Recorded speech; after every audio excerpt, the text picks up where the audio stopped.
Welcome to episode 2 of Spill the Milk. And I'm flying solo from my garden. Honestly, if you could see my view now, I'm just surrounded by green trees, blue sky. How nice has this weather been? I could live in this weather all day long. And I could really procrastinate about recording this, but we're not going to do that. I haven't even changed. I'm still in this morning's gym wear. I haven't dyed my hair, needs doing. But this is a real podcast with real people and real stories and real messages. So it's not what I look like. There's no judgment here. It's the message that I have to share and the topic that we're going to talk about today. So I'm going to try and keep it short. Actually, Lucy, it's 20 past 4.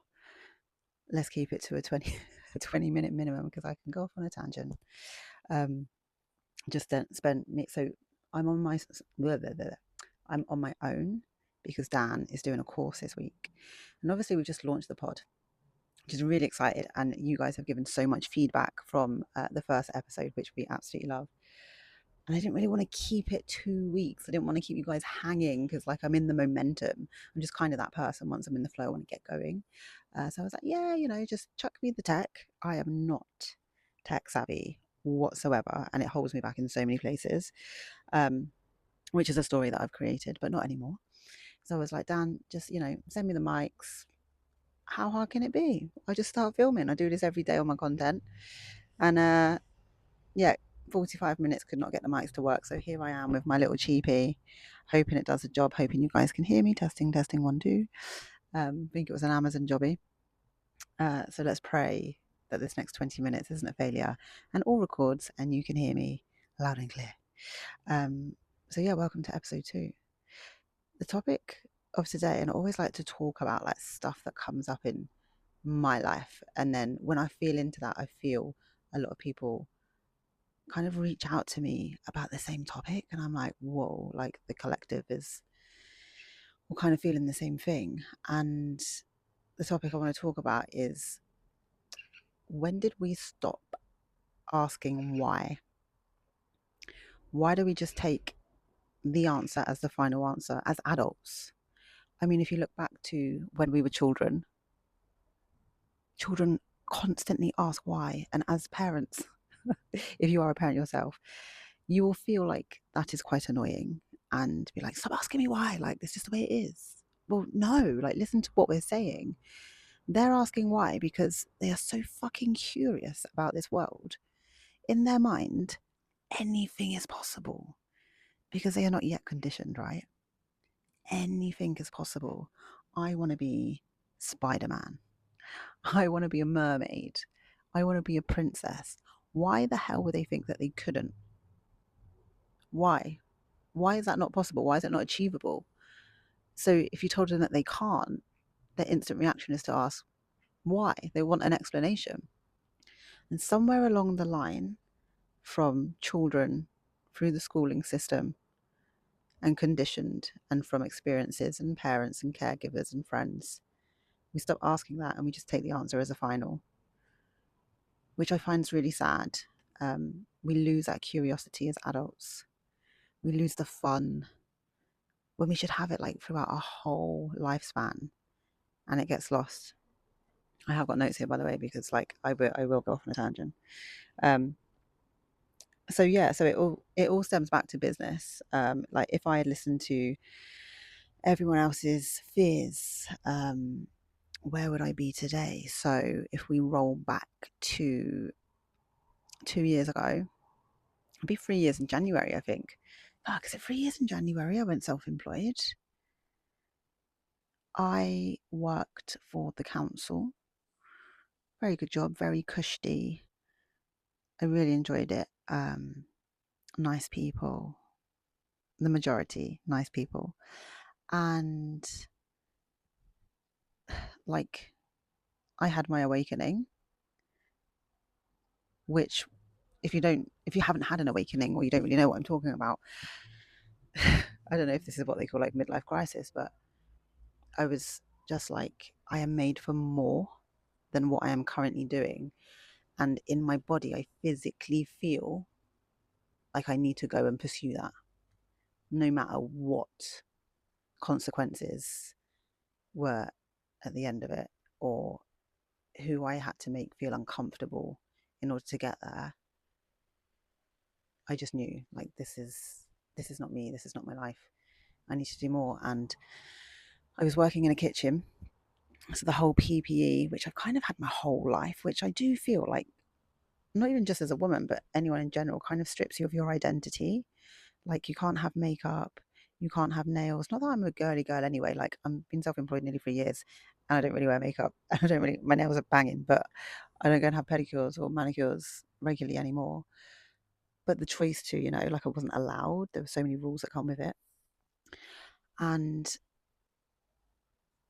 there was no windows. There was no windows to see the light, to breathe in the air, to have that freedom. And it just kind of hit me of like, I know it's paying my bills and it's helping towards the family home and run that, but I just don't want to do this anymore. And you can listen to other people that would maybe project their own fears onto you through love and safety, because it would scare the shit out of them to do something like that. But it doesn't mean to say that you couldn't. So I was like, at the time, I was doing online sales, had started 2020 just as COVID hit. Was amazing, to go online. Sorry, just having a sip of my grinded coffee. I'm now grinding my own coffee. Maybe I can link the grinder down below, but it's a game changer. Yeah, so I just knew that I wanted more and I wanted to leave. So yeah, I made that decision. Online sales was going really well. Through consistency, I was doubling my wage in the council, and at the time in my marriage, was it doable with both our wages coming in? And it was. So in the January, I left, and it was like, fuck, what have I done? But no, like, freedom was really exciting. And then very quickly, the same year in May, 4 5 months later, with that awakening came the rude awakening of, I was meant for more in a different relationship and not in my marriage. And that relationship was the one with myself. So that all happened. And then I was like, fuck, what do I do now? And because I'd had that like little taster of self-employment, there was like, to me, there was no way that I was going back. I'm completely unemployable. Again, there's a lot, like a big part of my ego in that, like, never say never, even like to today. And yeah, so I didn't know really where to turn. And a friend of mine said, start up your own business. And in my head, it's just fireworks of like chaos, and I do not have a clue where I would start. Like, I've never done that before. If you haven't set up a business before, it's the unknown, right? It's just like a fear blocker, like smacking you straight in the face. How the hell would you know what to do? And another friend of mine, we knocked our heads together, and he was like, what's the easiest job that you could, like a monkey could do? Like, you don't need to be trained and you don't need to go to university. And we came up with the idea of cleaning. Like, everybody needs a cleaner. Most people have cleaners. I know how to clean. I know how to clean my own house. And so together we started up a cleaning business. Me and my friend Gareth, very good friend of mine. Don't speak to him as enough as I should. But he was my rock at the time and was there for me massively, and I'll never forget that. So we started up this business, and he was like the brains of it, really. And I just, winged it and went along, and I was learning the ropes at the same time. And it wasn't long lived until he'd left and he'd found something that he wanted to do, but he kind of got me on my feet, and I'm forever grateful.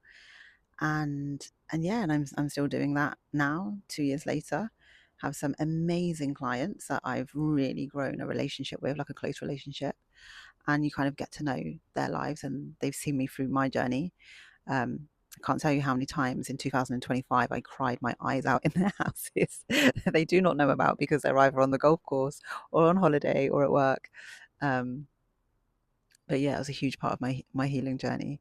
Um, but it's been the best thing, and I've learned so much from that model to then model other businesses going forward. Like when you get that little taste, you just learn so much, even in the failures as well. And God, have I had to set boundaries in that job, to the point of I'm like, that's not the kind of clientele I want to work for. Like at first, you're kind of in that desperation mode of like, I'll clean for anyone.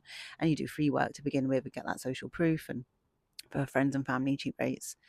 But then it's like, no, this is a business and this is paying my bills. And like, I'm on my own. It's just me doing this as a single mother with 2 kids, private rental in Buryport, not the cheapest of places. And um, yeah, I became quite picky of who I was cleaning for. And I had to set some big bloody boundaries and I had to let clients go. Even when I needed the money, I was like, if I did not let them go, I am setting myself that standard and I'm not willing to do that. And every time I have, like someone bigger and better has come through, um, all paying the same price. But now a lot of my regulars are like over Mumbles Way, over the Gower. I absolutely love it. Just even if like it's a commute and I get paid for the commute, obviously in fuel, but it just there's something about driving over that Gower in whatever condition weather is absolutely gorgeous. And yeah, I've had some journeys back and forth from there and like having lunch with wild horses and yeah, it's pretty magical. So I set up that business, which then stems onto, like I said, the model of implementing into others. But like that was a scary step and I could have just stayed. Like my vision was online sales. That's going to be my future. I'm going to make it to the top. And I'd done it for like 5 going on 6 years. And it's a good model. It's just very tiring. And I am like the queen of consistency and even I was getting tired. So it's just, time to move on. And there's some great girls that are in there that do amazing things. But yeah, that was the vision that I had and it quickly changed. So you kind of need to adapt quickly to change, that it's not all going to go the way that you want it to, but it could turn out to be better than you wanted it to. And through that, then I found the cleaning to stand on my own 2 feet. And now through that, I've started up my own breathwork business because that's a huge part of my story and has transformed my life and started this whole awakening. Um, but if I listened to people that were scared of like, don't do that, like, what if it goes wrong? And you just have to think, you really need to like think, what if it goes right? What if it is better than I ever could imagine? And even today, like I am so grateful for where I am at. And don't get me wrong, it's not all easy. It looks very different from the outside to what it can be behind the scenes and at home. And especially when it comes to money and supporting yourself and two dependents, you want to make it work and you will make it work. Like full circle, that is your why. Um, and people stop asking it. Anyway, I'm going off a tangent. Let's have a look at the next one. Did I know what I was doing when I first started the first business? We've just been through that. What was I committed to knowing everything or figuring it out? This is the thing. I didn't know anything. I still feel like I know nothing, but I know a lot more than most people. That's what I say. But it's not knowing the how it's going to work. This is what I always do. So I studied the breath. There's so much to learn about the breath rather than just breathing. You wouldn't believe. And I always tend to just jump in head first and think about what's going to happen after, because if I think about it too much, I'm just going to procrastinate, which I see a lot of people do, and they don't even get started and the fear creeps in and they don't do anything with it. They've done the training, they're ready, they just don't see their potential and they overthink the how is it going to work, how, and that used to very much be me, like how I can't quite see the plan, like where's the instructions. Just fucking go with it, just like feel your way through it. Listen to your body, listen to your intuition, like follow that excitement and that curiosity. Again, like come back to that I say that we lose as adults, and just find out along the way. It's the best way to do it rather than stressing about the how. Mm, that is a damn fine cup of coffee. Um, what's something I learned simply because I was willing to try? I think I've just kind of just gone through that. um, how many opportunities have come from action before I felt ready? Oh my God, so many. And that's the beauty of it, like not seeing the opportunities coming your way. And especially now, God, when I feel into that, like I feel like action Barbie. I take action all day long. I do procrastinate about some things, aka tech. Um, but not a lot. I get shit done and I do the action and I do it consistently. And I have the belief more than anything that's just everything that I envision is going to come into fruition one day. I don't know what day that is. I don't need to know how that's going to happen, but I know it's going to.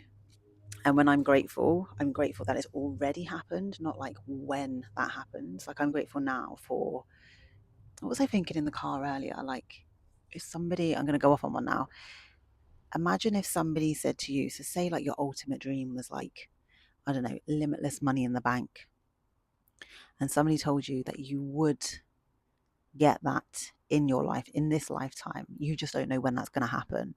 Would you consistently take the action every day until you got there? Of course you would. But it's like when people don't really have that belief of to get to that vision, that they're guaranteed to get it, the action kind of stops or slows down, or we give up because we can't physically have that vision there to touch, or like I said, that guarantee that we're going to have it.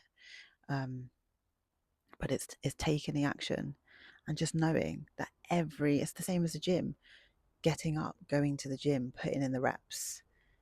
Eventually, you are going to build that physique that you want.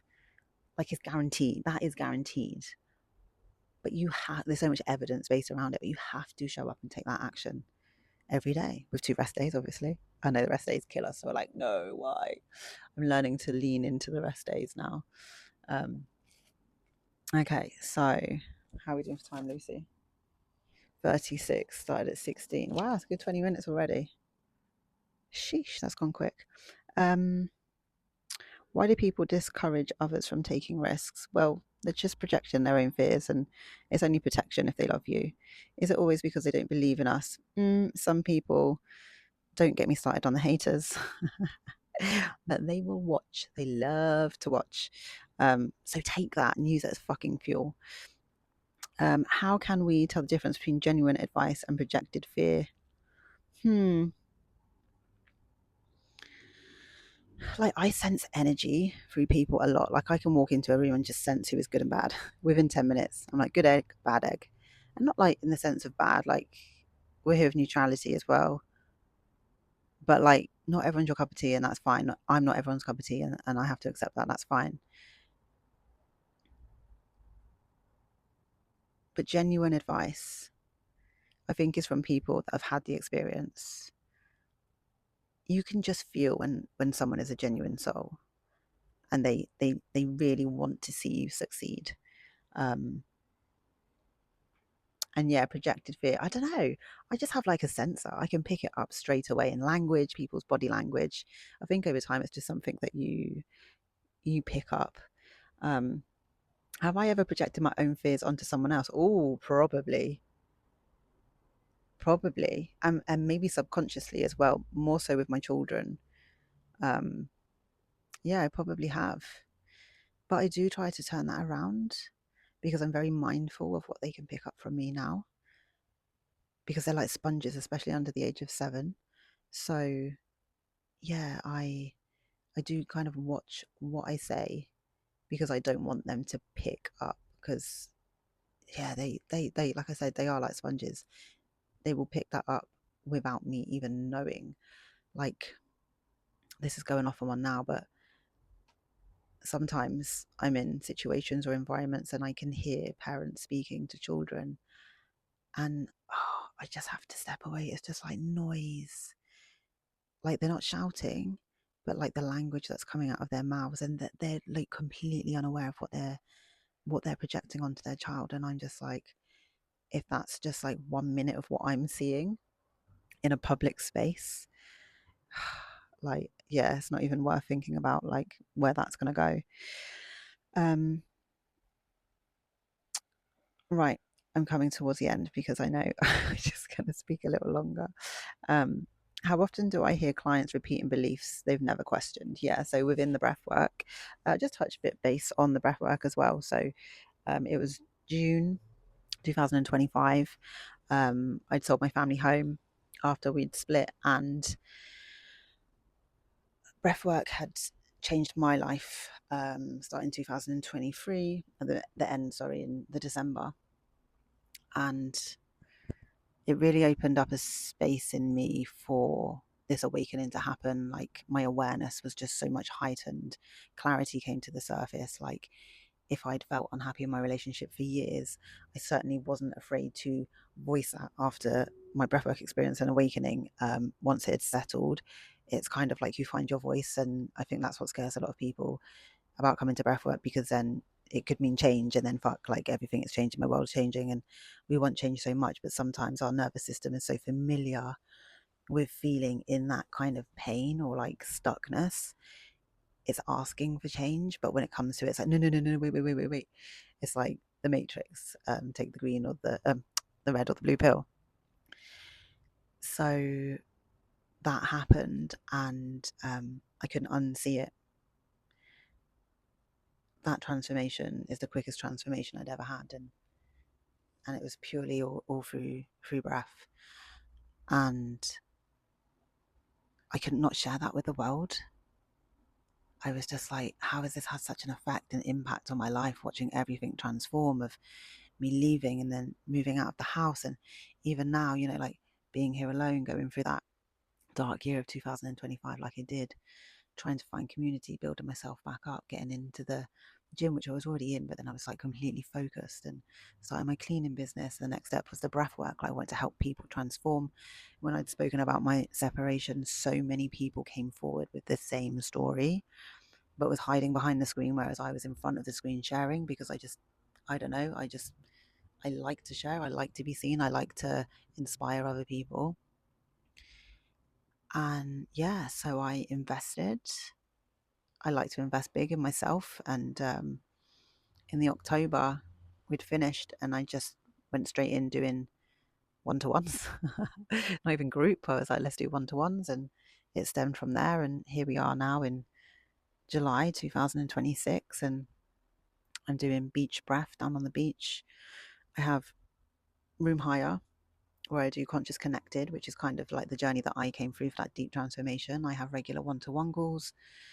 I'm being offered opportunities now for multiple retreats to go and like have workshops to facilitate breathwork, which is fantastic. So I'm abroad. My vision is so big for me doing retreats abroad, and like, I'm just not going to limit myself. We limit ourselves so much because we just don't see our potential. And I feel like a part of my journey here is to be the light for people. I've always had a fascination with lighthouses. The fact I do breathwork down by the lighthouse in Buryport, I love. I can see it from my front room, and I am Lucy Lighthouse. And yeah, I feel like that's a huge part of my mission in this lifetime, to share with people my journey, but also get them to believe in themselves and remember who the fuck they are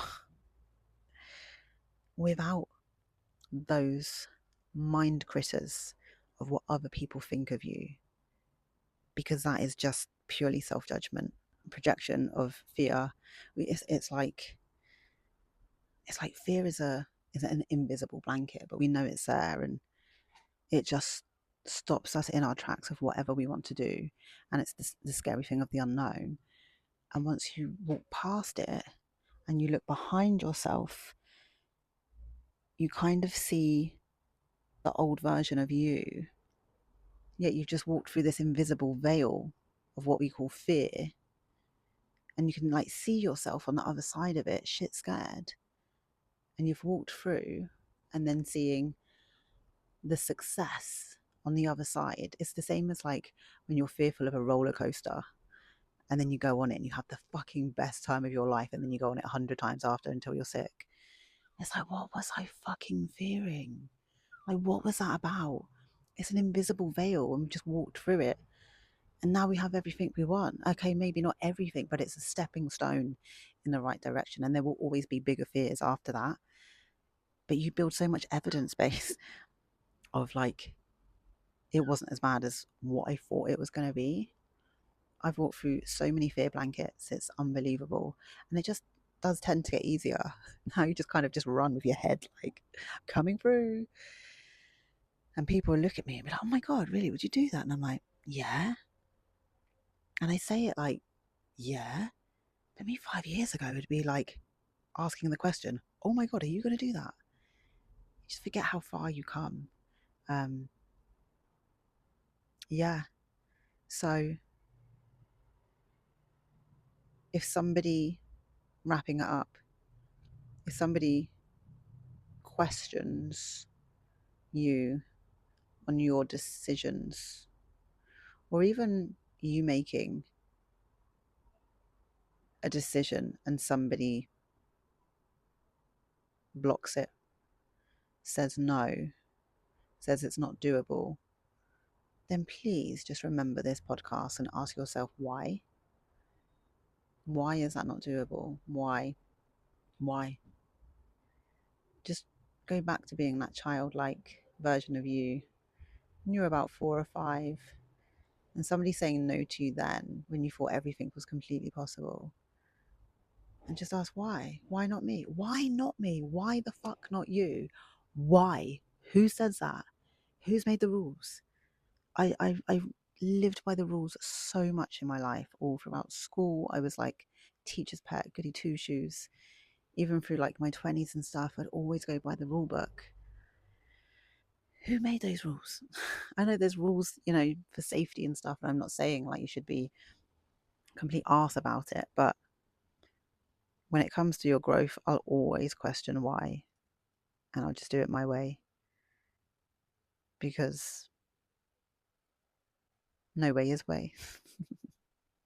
If you know, you know. So anyway, thank you guys. I may have rambled a little bit. We are getting guests onto the pod, but like I said, Dan's been away for 2 weeks, and that's just in the mix of getting them all scheduled in, and I don't want to leave you guys hanging. So yeah, we're hoping to have these aired every week, which will be fun, and seeing it grow as we spill the milk. Yeah, I've enjoyed it. I mean, I can talk for wheels.